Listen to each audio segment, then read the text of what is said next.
Почитувани гледачи, вие сте со регионалните вести на телевизија Кис Именада. Во нив ќе гледате. И тетовчани загубија сограѓанин во несреќата во Бугарија. Денес во Центарот за социјални работи во Тетово колегите организираа комеморација за Хатидже Ислами.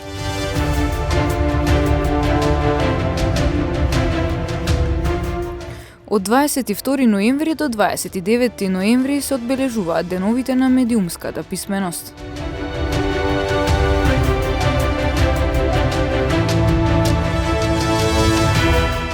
Ромското знаме истакнато во Општинскиот прес-центар во Гостивар. Средба помеѓу партијата Демократски сили и градоначалникот Арбен Таравари.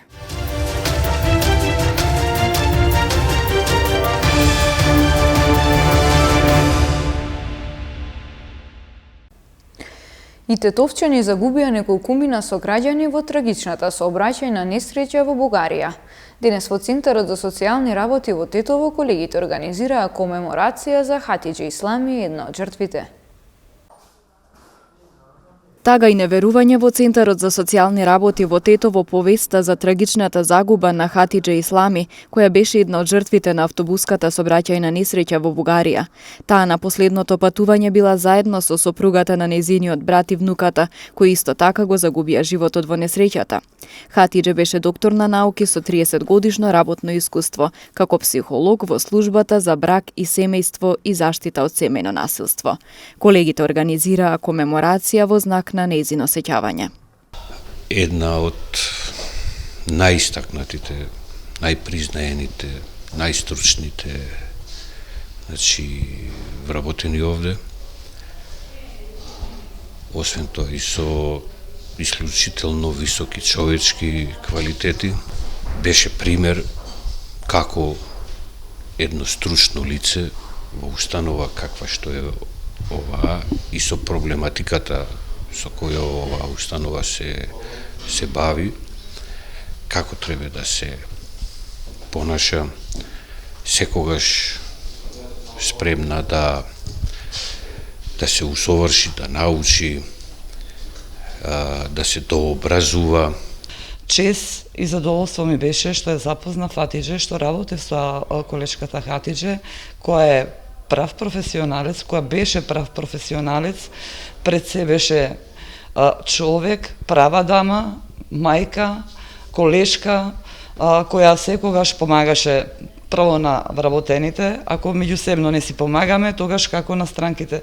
Значи, секогаш помагаше на колегите, на вработените, кога имавме некој личен проблем, нормално ние сме луѓе, секој има проблеми, така и на странките. Од настанот, кога слушнавме дека се случи несреќата, значи, чувствуваме голема болка, празнина, дури имаме и реакции од странки, кои што Хатидже ги третирала, значи многу им помагала. Еве вчера доаѓа странка која самата странка кажува дека многу ќе ни недостига, на моите деца многу ќе фали. Навистина сме сите потресени од оваа трагедија. Изгубивме еден голем човек, една голема колешка, професионална, пред се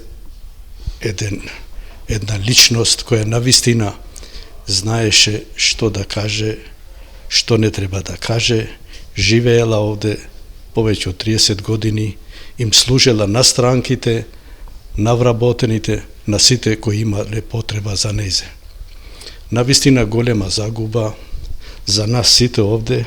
Навистина нема некој кој ќе го замени незиното работно место.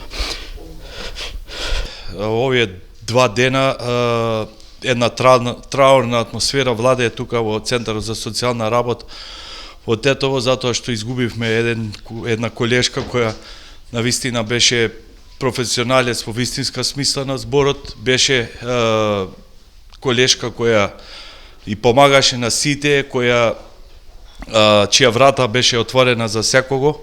Еве, се повеќе и повеќе ни фали незината насмевка, ни фали незиниот разговор, ни фали незиното присуство, едноставно Тешко е човек во овие моменти да најде зборови и да каже што навистина беше и колку ни фали, колку ќе ни фали и понатаму.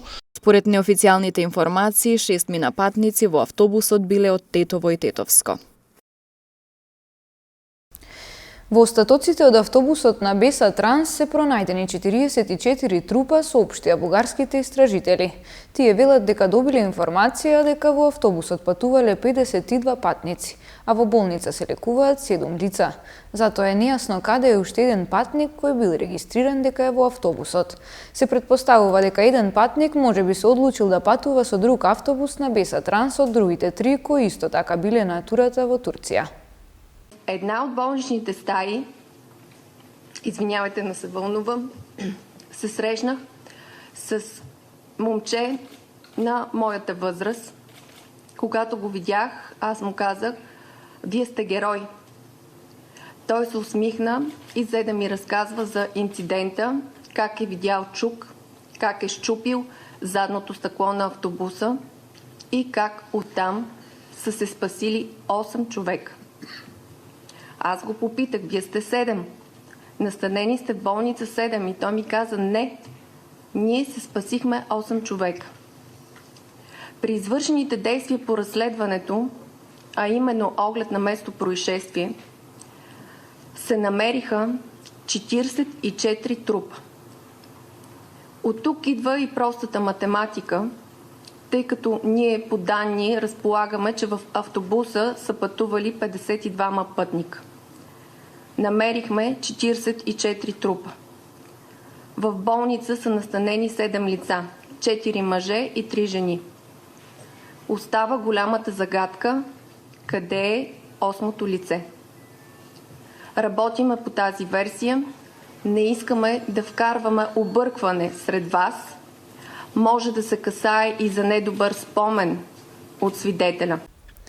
Според обвинителот Сарафов, најблиска засега е верзијата дека причината за несреќата со македонскиот автобус е човечки фактор, дека веројатно немало експлозија, туку дека станувало збор за силен удар на автобусот во банкината од десната страна, за која рече дека не требало да биде таму. Аутопсиите вече са готови. Отварям скоба да кажа, че аутопсиите показват, че всички пострадали са загинали основно от задушаване вследствие избухналия пожар, а не от травми при катастрофата или от разкъсвания при взрив. Защото, без да навлизам в кой знае какви подробности, в дихателните пътища са намерени сажди, което означава, че са вдишали и са били живи към момента на пожара. Искам да кажа още нещо. Тиражират се версии, че са пренасяли туби с гориво и бензин и дизел. И това са причините за пожара. Тази версия е изследвана, но категорично отхвърлена от нас. На местопроизшествието са намерени 3 туби. В 3 туби има само остатъци от нафта, от горивото, което използва автобуса. Не са били пълни, не са се възпламенили. Респективно, не е пожарът възникнал от тях. Няма туби с бензин, няма находки на бензин или други запалителни материали, освен обичайните за един автобус. Гориво, масло двигател, масло трансмисија. По информациите дека автобусот на Беса Транс сообраќал без меѓународна дозвола, од Министерството за транспорт и врски информираа дека возилото не е евидентирано во електронската евиденција на издадени лиценци. Од Царинската управа пак велат дека на 18 ноември не бил евидентиран излезот на возилото од Скопје, туку била извршена само заверка на евидентниот лист за превоз на патници. Во врска со информациите во јавноста за сообраќањето на автобусот на Беса Транс без меѓународна дозвола, од Министерството за транспорт и врски го испратија следното соопштение. После официјално доставените податоци од Министерството за внатрешни работи во однос на опожареното возило со регистарски број СК 0284БА во сопственост на фирмата Беса Транс, кој учествуваше во сообраќајната несреќа со трагични последици во Република Бугарија, Министерството за транспорт и врски утврди дека за споменатото возило возило, нема издадено извод од лиценца за вршење на меѓународен слободен превоз на патници, ниту пак за друг вид најавен превоз на патници. Истото возило не е евидентирано во електронската евиденција на издадени лиценци и извод од лиценци за вршење на јавен натрешен и или меѓународен превоз на патници, кој ја води Министерството за транспорт и врски. При тоа напоменуваме дека Министерството за транспорт и врски има регистрирано 4 лиценцирани возила на фирмата Беса Транс, а возилото кој учествуваше во несреќата не е меѓу нив. Согласно член 12 од Законот за превоз во патниот сообраќај, а поради недостатоците што се утврдени од страна на Министерството за транспорт и врски, а воедно и со цел да се превенира какво било друго дејство од страна на фирмата кое би можело да предизвика негативни последици, на фирмата Беса Транс и се одзема лиценцата за работа, односно се забранува вршење на дејност. При тоа фирмата е должна веднаш да ги депонира лиценцата за вршење на меѓународен слободен превоз на патници и изводите од лиценцата за вршење на меѓународен слободен превоз на патници до Министерството за транспорт и врски. Дополнително, владата на Република Северна Македонија на последната седница го задолжи Државниот инспекторат за транспорт да изврши водреден инспекцијски надзор на превозникот Беса Транс, стои во соопштението. Во врска и со информациите изнесени во јавноста во однос на надлежностите на Царинската управа при контрола на влез и излез на возила и превозници кои вршат меѓународен слободен превоз на патници, како и за постапувањето по конкретниот случај, од Царинската управа информираат. Согласно член 49 од Законот за превоз во патниот сообраќај, при вршењето на слободен превоз на патници во меѓународниот патен сообраќај, во зависност од видот на превозот, превозникот мора да има извод од лиценца, патен налог во оригинал, евидентен лист за превоз на патници, договор склучен меѓу превозникот и нарачувачот на услугата и правилно и точно пополнет патен лист на пропишан образец, потпишан и заверен од превозникот и заверен од надлежните царински служби. Врз основа на овие приложени документи, Царинската управа електронски го евидентира превозот и тоа на влез или излез при првото и при второто преминување на возилото преку граничниот премин на Република Северна Македонија, во зависност од релацијата на превозот. За возилото со регистарски таблички СК 0284БА на превозникот Беса Транс од Скопје во периодот од 15.10.2020 до 11.11.2021, Царинската управа има евидентирано повеќе преминувања преку граничните премини ДП Баир, Блаце, Ќафасан, Делчево, за различни видови на превоз, вклучувајќи и евиденција на бројот на изводот од лиценцата за вршење на јавен превоз во меѓународниот патен сообраќај, слободен превоз на патници. Веродостојноста на овие приложени документи од превозникот дополнително ќе се проверува. Првичните наоди од натрешната контрола покажуваат дека на 18.11.2021 од страна на царинските службеници електронски не е евидентиран излезот на возилото со регистарски таблички СК 0284БА на превозникот Беса Транс од Скопје. Извршена е само заверка на евидентниот лист за превоз на патници. За досега утврдените неправилности во постапувањето за двајца царински службеници кои биле на смена кога возилото излегло од државата, ќе бидат преземени мерки суспендирање од работното место, а за нивниот непосреден раководител ќе следи мерка за санкционирање, стои во нивното соопштение. Во ера на електронски медиуми се повеќе се јавува потребата од медиумска писменост, особено кај помладата популација, со цел подигнување на свеста за критичкото оценување на вестите и информациите во нашата земја. Од 22 ноември до 29 ноември се одбележуваат деновите на медиумската писменост. Медиумска писменост, поим кој што се почесто го слушаме, а многу малку сме запознаени со неговото значење. Медиумската писменост денеска подразбира многу повеќе од можноста за читање и пишување, а таа во себе ги опфаќа способностите за пребарување, критичко оценување и проценување на вестите и информациите. Се поставуваат и прашањата зошто е важна медиумската писменост и дали треба оваа тематика да биде застапена во училиштата со цел младите генерации успешно да анализираат и разберат што е тоа што го добиваат како информација од медиумите. Медиумската писменост треба да биде присутна дури од самите почетоци на образованието, од основното образование. Зошто? Зашто еве гледате и немалите ученици, прво, второ одделение, они се со мобилен телефон. Значи они уште од најмалата возраст треба да научат што е информацијата, како да препознаат лажната информација, како да се однесуваат према тие тоа море од информации кои секојдневно, секој час, секој минут доаѓаат до нив. И токму затоа можеби треба многу повеќе внимание да се обрне токму кај најмладите, пошто се бидејќи тие се најизложени на ова медиумска пропаганда. Медиумската писменост ни овозможува и правилен пристап во поглед на препознавањето на лажните вести кои што се неизбежни, особено во ерата на социјалните мрежи. Ние знаеме тие дефиниции што е лажна вест, ако знаеме што е дезинформација, ако знаеме што е спин, ако знаеме што е кликбейт. Значи многу полесно ќе можеме и една информација која ќе ја прочитаме да критички да ја оцениме, да видиме дали таа се заснова на факти. И што е уште друго важно, секогаш треба да бараме и уште други извори на таа информација. Ако сме прочитале некоја сензационалистичка вест, не значи дека треба веднаш да поверуваме во тоа. Секако да провериме уште еден извор, да видиме друг некој медиум што пишува за тоа. Тоа е битното за кое треба да се научи, кое треба да се применува за понатаму. Под мотото виртуелно или реално, правилата се исти. Да бидеме медиумски писмени во организација на Агенцијата за аудио и аудиовизуелни медиумски услуги и мрежата за медиумска писменост. Од 22 ноември до 29 ноември во нашата земја се одбележува неделата на медиумската писменост со повеќе активности од кои дел се одложени поради автобуската несреќа во соседна Бугарија, во која што загинаа македонски државјани. Демократски сили на ромите најави дека ќе покрене иницијатива за официјална употреба на ромското знаме во општина Гостивар.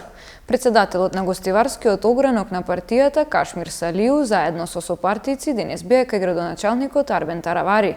По средбата ромското знаме беше истакнато во општинскиот прес-центар. Ромското знаме да биде во официјална употреба во општина Гостивар.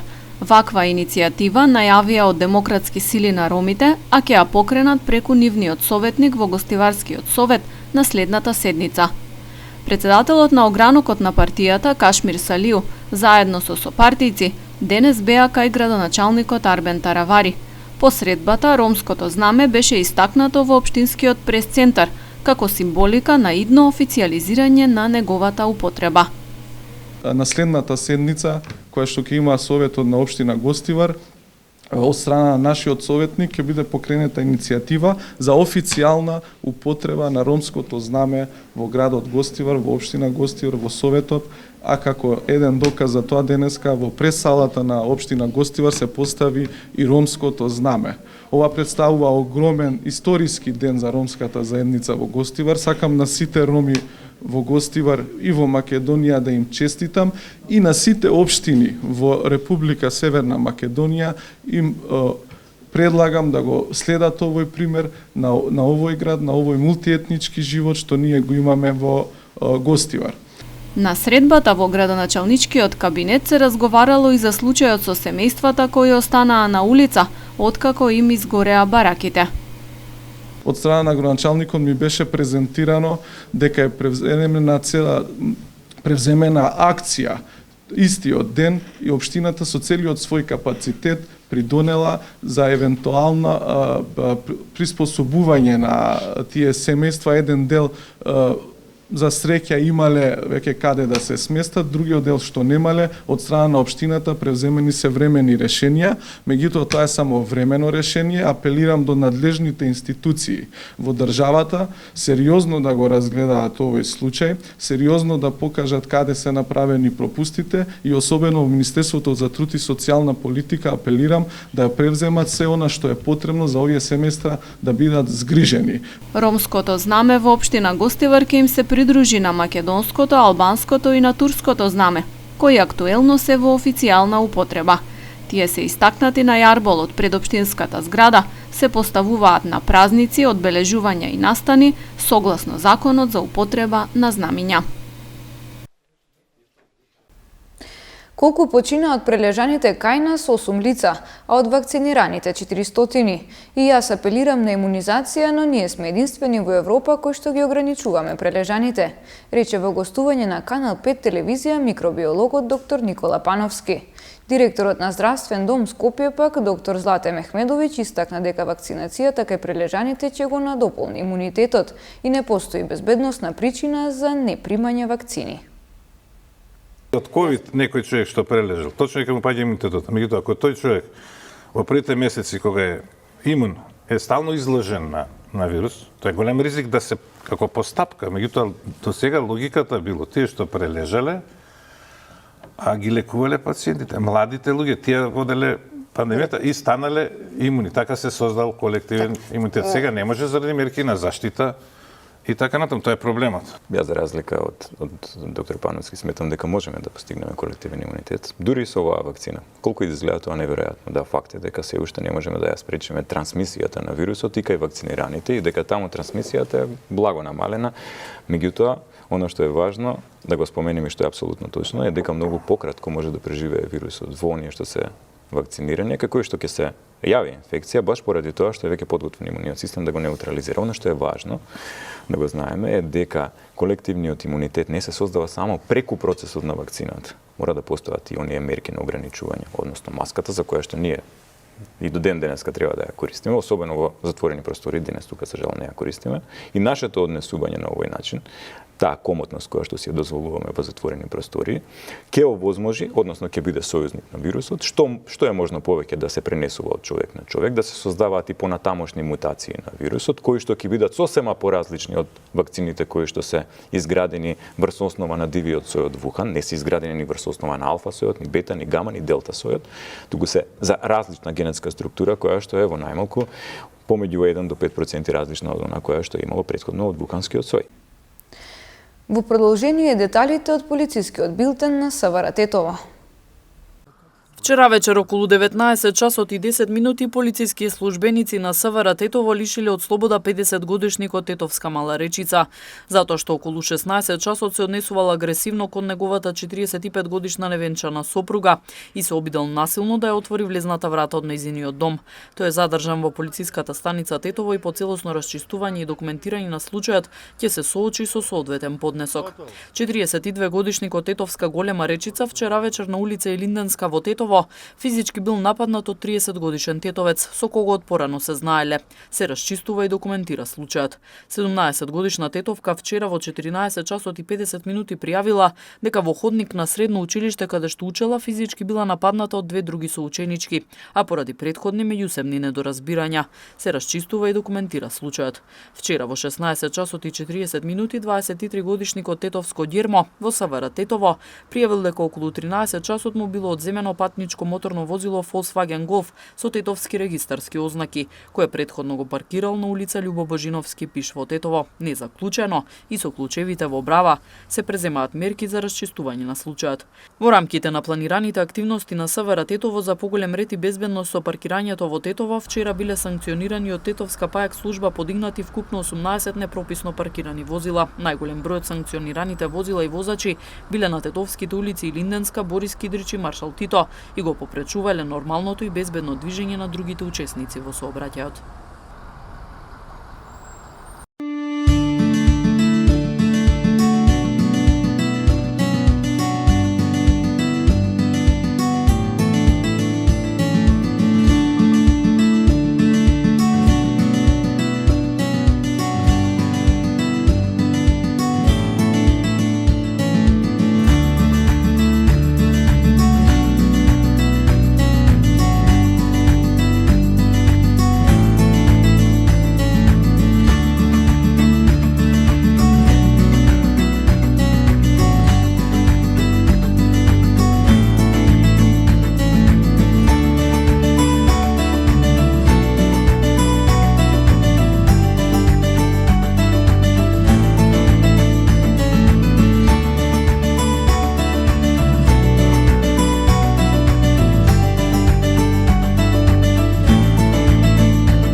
Почитувани гледачи, тука е крајот на вестите. Ви благодариме на вниманието и пријатно.